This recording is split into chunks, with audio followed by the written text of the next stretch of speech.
shaitan takes. BismillahirRehmannirRahim. You're mentioning that the shaitan takes the taste away from us. Take it what? The taste away from what we have Yes. in this life.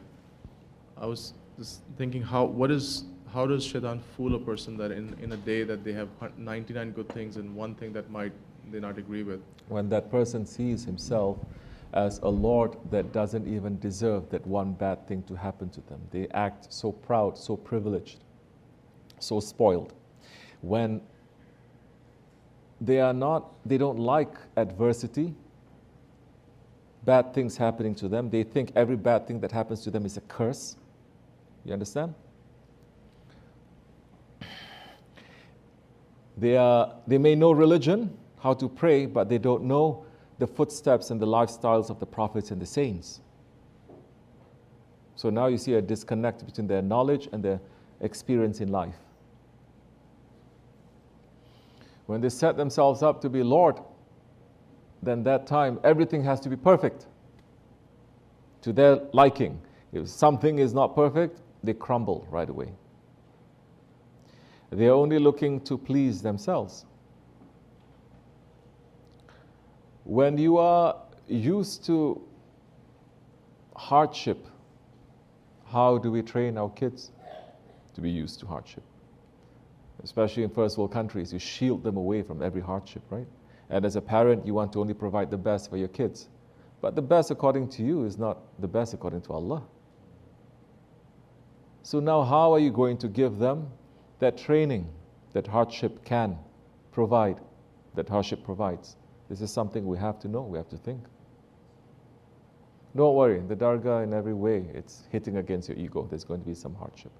They will learn from a young age, there's always going to be conflict, yes? There's always going to be politics. They'll always be made to do something that the egos don't want. So, but beyond this too, don't be so used to spoiling your kids, making them to do whatever they want, as long as they have fun. This is a byword, isn't it, in this country? Whatever you do, the most important thing is it has to be fun. It's not. So what do we teach our kids then? The most important thing is you please Allah. You please the Prophet, alayhi salatu wasalam. You have to please the awliya Allah, please your Shaykh. So once they are used to adversary, and later on, because kids, they love challenge. They do. They like to figure things out, yes? If you give them everything, they get bored also. It is only with challenges that the person's true nature is going to come out. How do you also present challenges to your kids, to each other? So don't run away from challenges. For children and also for adults. Don't just say, oh, I came here, I thought this was going to be a paradise. It's filled with challenges. Nobody said it's going to be paradise. In fact, I always warn people, it's not what you think it is. You will be challenged. You must be. It's only in challenges that you start growing. Don't you know, especially for women. I'm saying this because every step of the way for women, when they are changing, they become something else. It always involves a challenge, and it always involves pain that Allah does not even give the men to carry. Yes? That's why so many things in religion, in tariqat, it's not obligation for women. Obligation for men, not obligation for women. They already know that. Just a little bit here and there, they have to be tailor fit. So don't run away from challenges. How do you teach your kids not to run away from challenges? This is important. How do you not run away from challenges? How do, when you see a challenge, now this is testing your intelligence, testing your faith. There's the word there, test. Something happens, Allah is sending me this. My Shaykh is sending me this. They are looking at me, how I'm going to solve this. Already, you are pulling yourself out from that situation. You're not so caught up in that situation.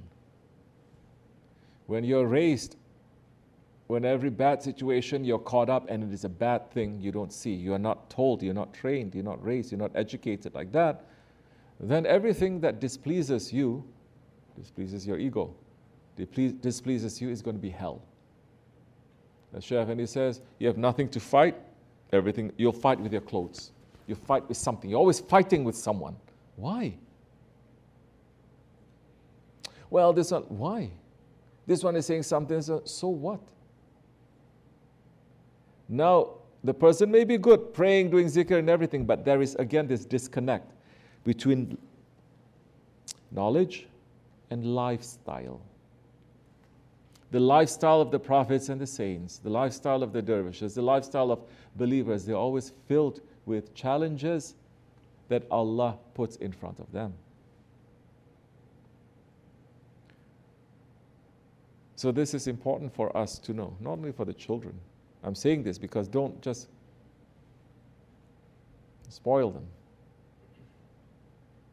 I'm not saying you're going to be unduly hard to them, but how do you expand their intelligence and their faith if there's no challenge? Even the caterpillar, in order to become a butterfly, it has to die. Yes? It turns into that chrysalis, that pupa. What happens inside? It completely it disintegrates, and then it forms again.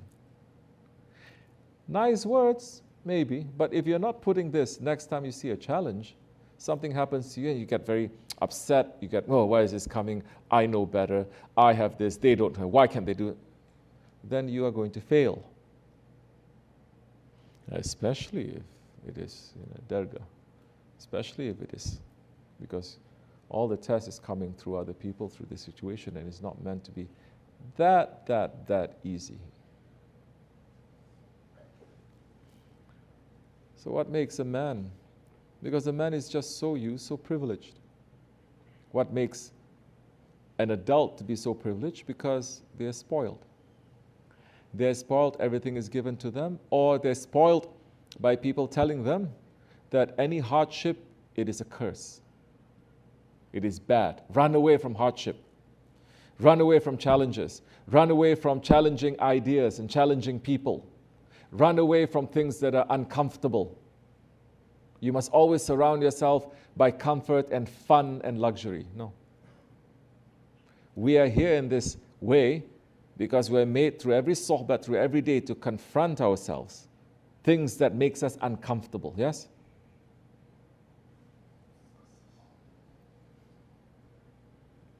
We're asked to repeat our shahadat.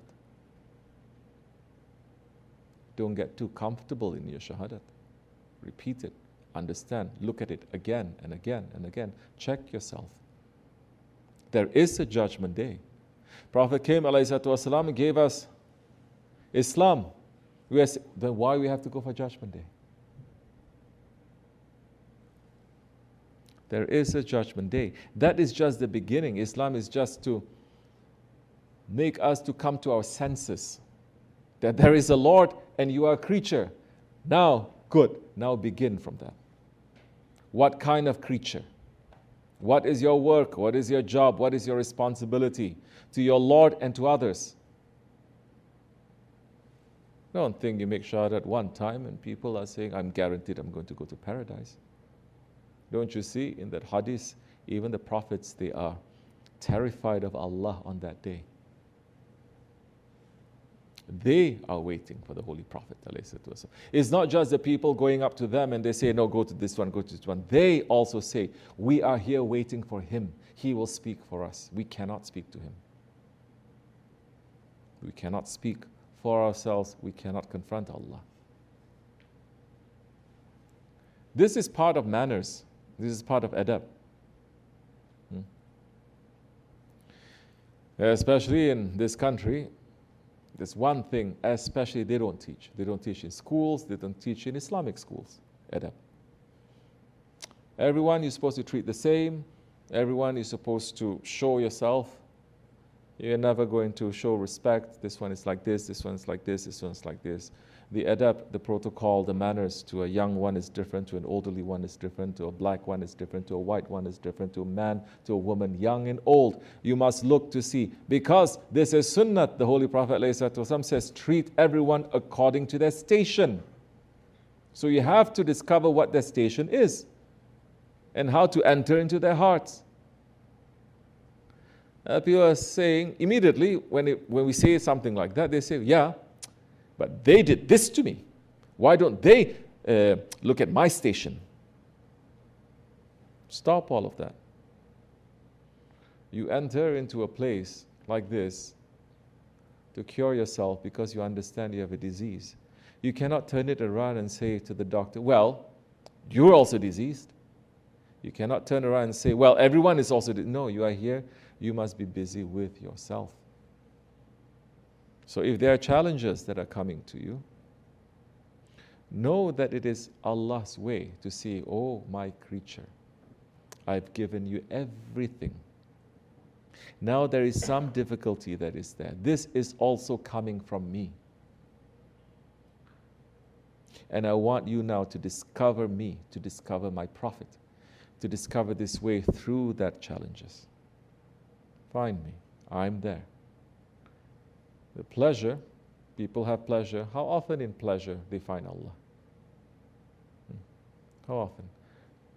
Majority, they forget Allah in pleasure.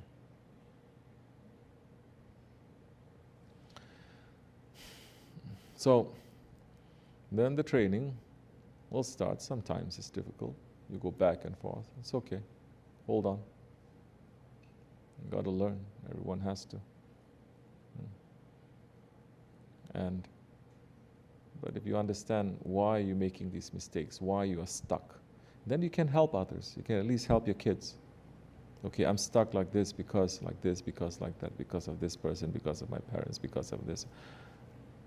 Then you know that you must know. And not enough for you to say, okay, all these things I know. But now you have to take it out and help others. Try not to repeat that.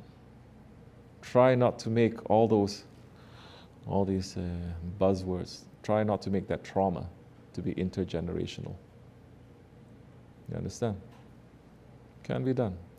Prophets have shown, 124 prophets they have shown us that. Inshallah.